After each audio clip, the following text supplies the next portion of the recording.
Hi and welcome to Winners Corner. On this Monday we close the Easter holiday for this year with a Grand Slam 75 round at Halmstad racetrack.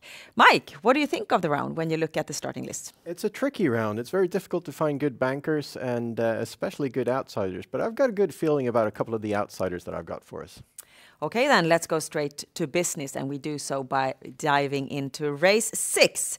A race of a longer distance, 2,640 meters with a circular start. And how do you want to open up this day?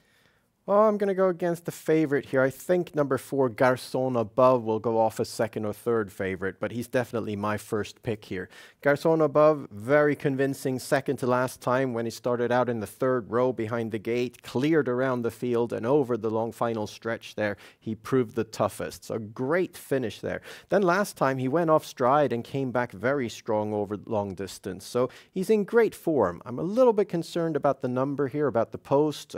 He could go off stride in the start, but if just Johan Untersteiner just takes an easy start, he's strong enough to then head forward, especially with only 2 horses up front. So I think number 4, Garçon Above, should be the favorite in this race, and I don't think he will be. And this could be a very fine start of the day. We move on to race 7. It's a race for mares of a sprint distance. And here I know that you have another win bet for us. Yes, this one I think we're getting better odds on. Number 3, Kerstin of Africa, loves the conditions here. She's a very efficient front runner. She loves the sprint distance. And last time she had these conditions, she won quite easily for Jürgen Gunnarsson there. This time Ludwig Colgjini is driving. He's the trainer of the horse.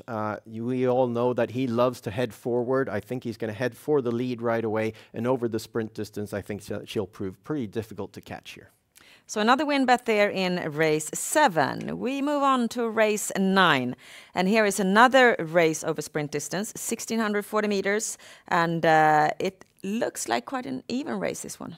It is a very even race here, and here I've got an exciting bet that I like. I believe a lot in number 9, Harry Kay. This one comes with good form, has been out against much tougher opponents than this on the V75. Second to last time, he was in the pocket. Once he got the opening, he accelerated okay, but keep in mind that was against V75 class competition. He always finishes strong and moves down in class considerably this time. Over the sprint distance here, I think we could see a very fast tempo to this race. And in that case, he's got a great post in the second row and his finish will really pay off. So I think he'll finish in the top 2. And I'm betting a Quinella with him against all the other horses. And I'm hoping for an upset in first or second place along with Harry Kay. And so do I, because I'm going to copy you on that one. We move on to the daily double. 2 races to solve. It's races 10 and 11 as usual. DD1 holds quite a small field of horses that are going to battle it out over sprint distance, Mike. Johan Untersteiner's number 1, Day or Night In, is the clear favorite. He's back in Sweden from having spent the winter down in France. How did he do there? He did very well in France. He raced against some really tough horses and performed very strongly. So he moves down in class considerably here. The only opponent really is Jolly Boko, who's not in full form at the moment, according to Ludwig Colgjini. Has a tricky post as well and looked very, well, he wasn't in any kind of harmony last time. So Day or Night In has a penalty kick here. He's going to win this one. And DD2 also goes off over the sprint distance. And also here, Johan Untersteiner probably will carry the weight of being the favorite with number 6, Ellery Hanover. But you don't back them. No, exciting horse from the States here, but I think that may need a race or two. Has a tricky post as well. Will be on the outside of number 3. I think number 9, Prima Italia, offers the best value for money. Very capable racehorse. Veijo Heiskanen really likes this one. 3 races ago, the horse won in 15-1 on the V75 and was really strong in the lead. After that, has gone off stride 2 times, and that is a bit worrying. But last time it was a bit, there were excuses. She was really wide against tough horses. The tempo was really high. This time she'll get a bit more pleasant trip from a better post. So the DD solution for this Monday, it has got 1 single combination. Grand Slam 75 is the main game of the day, and it's the same rules as for V75. The only difference is that the price per combination is twice as much. Often good payouts, Mike, and you have built a Grand Slam 75 system for us. Let's go through it. In the first leg, we have a small field over full distance, and we can see that you consider this to be a 2-horse race. Yes, I think it is. Number 4, Eye of a Tiger Horse, will be the favorite here. Very interesting horse, making his first appearance from the States here. I think he could have a great season for Johan Untersteiner in the big 4-year-old races here. Very convincing in the States last year. But I'm going to double my system with number 5, the Bucket List F.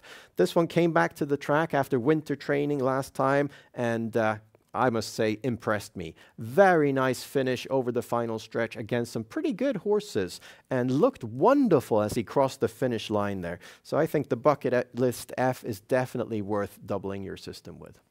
And then the second leg, we've already talked about number 4, Garçon Above, who you recommended a win bet on. But here you double the system with number 8, Ukebel Jet.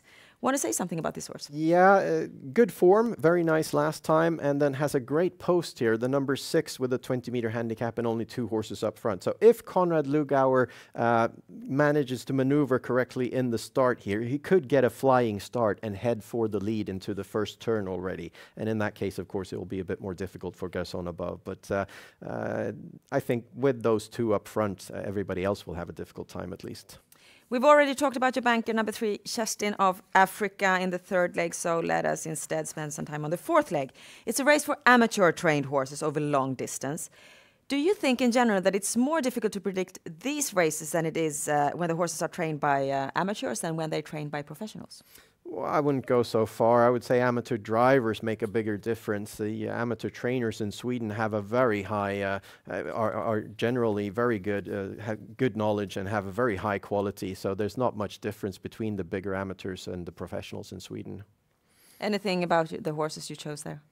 Well, number 3, the Muffin Man, of course, has a great chance to go wire to wire. He's going to be the favorite, and if he stays trotting, he should have a good chance. But I want to get the value up, so I've got a couple of horses that I like there, especially number 10, Tarzan Adri.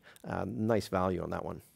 The fifth leg, you talked warmly about number 9, Harry Kay, your key horse in the Quinella. You can't take all the horses here, but you take quite a few.